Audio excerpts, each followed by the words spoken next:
महाराष्ट्र चुनाव के बाद गिर जाएगी मोदी सरकार, जिसकी खबर अभी किसी को है नहीं, पर यह बात सही है।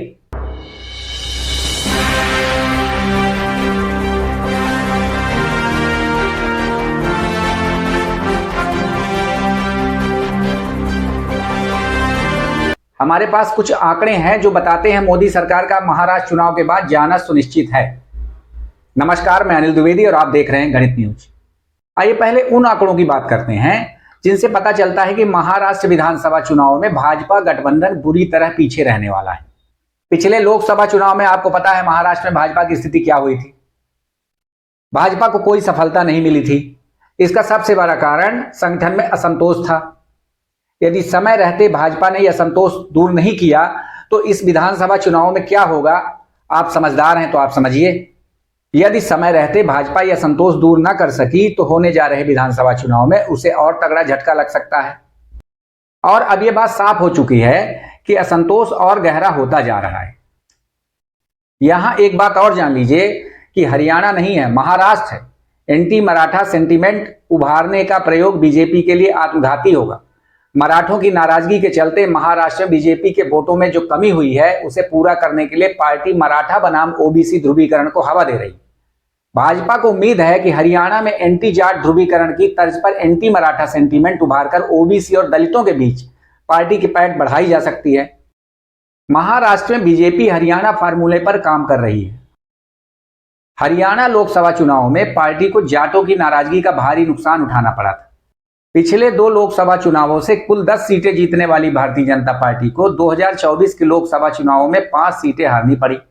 पर बीजेपी ने अपनी रणनीति के चलते विधानसभा चुनावों तक आते आते डैमेज कंट्रोल कर लिया और बड़े पैमाने पर जीत रही कांग्रेस के पंजे से जीत छीन ली। महाराष्ट्र में भी बिल्कुल हरियाणा वाला ही हाल है।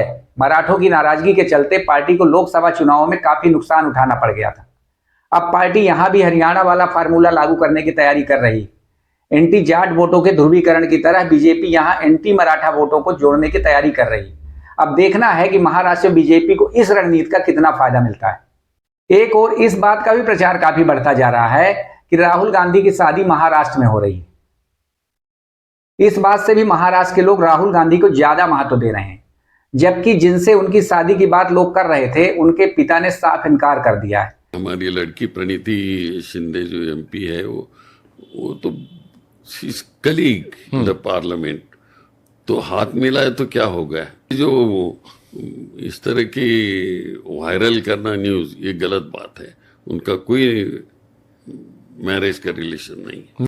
फिर भी महाराष्ट्र के युवा आस लगाए बैठे हैं कि राहुल प्रणीति शिंदे से विवाह करें। आने वाले समय में पता चलेगा कि राहुल महाराष्ट्र के दामाद बनते हैं या नहीं, लेकिन ये बात जरूर है कि प्रणीति शिंदे और राहुल गांधी का जलवा इन दिनों महाराष्ट्र चुनाव में दिख रहा है, जिसकी वजह से भी परिणाम कांग्रेस के पक्ष में दिखाई दे रहा है। चलिए अब जानते हैं कि महाराष्ट्र चुनाव के बाद मोदी सरकार को कौन गिराएगा। तो सुनिए, वो है नीतीश कुमार। अध्यक्ष कह रहे हैं कि आपको राजनीतिक रूप से मिट्टी में मिला देंगे, तो आपके राजनीतिक जीवन को, ऐसी बात को आप कैसे देखते हैं? अब तो उसको कहिए ना, करा दो। इसकी ये सब जो कोई बोलता है, जिसके बोलने का बताइए, हम कभी बोलते हैं सब तरह का बात। एक बात स्पष्ट कर देता हूं, किसी के मन में ये संशय हो कि चुनाव के परिणामों के बाद नीतीश बाबू को फिर से भाजपा एनडीए में लेगी, तो मैं बिहार की जनता को स्पष्ट कह देना चाहता हूं और लल्लन बाबू को भी स्पष्ट कहना चाहता हूं, आप लोगों के लिए भाजपा के दरवाजे हमेशा के लिए बंद हो चुके हैं। आज झगड़ा करवाना चाहेंगे नया, वो अपना जगह पर है। हम लोग तो सवाल ही नहीं पैदा होता है।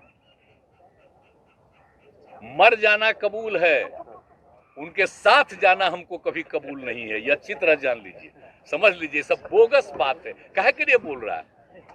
इतना हिम्मत करके, फिर मेहनत करके, लाला करके हमको किया, क्या क्या कर दिया था बिना मतलब का। इनके पिताजी पर, सब पर केस फेस करके क्या कर दिया था, अब बिना मतलब का हमको ही करके। और उसके बाद फिर जो हम लोग खत्म किए था, फिर कुछ करने के चक्कर में कि इन लोगों को कैसे इधर से उधर करें, यही सब चक्कर में, समझ गए ना।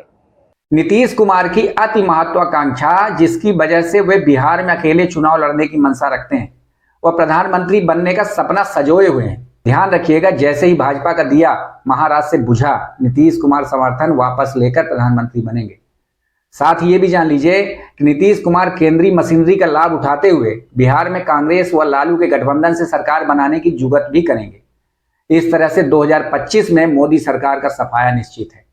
मेरी इन बातों से आप कितने सहमत हैं, कमेंट बॉक्स में जरूर लिखिए। अगर हमारे चैनल में नए हैं तो चैनल को सब्सक्राइब कीजिए ताकि हमारे नए नए अपडेट्स आप तक पहुंचते रहें। नमस्कार।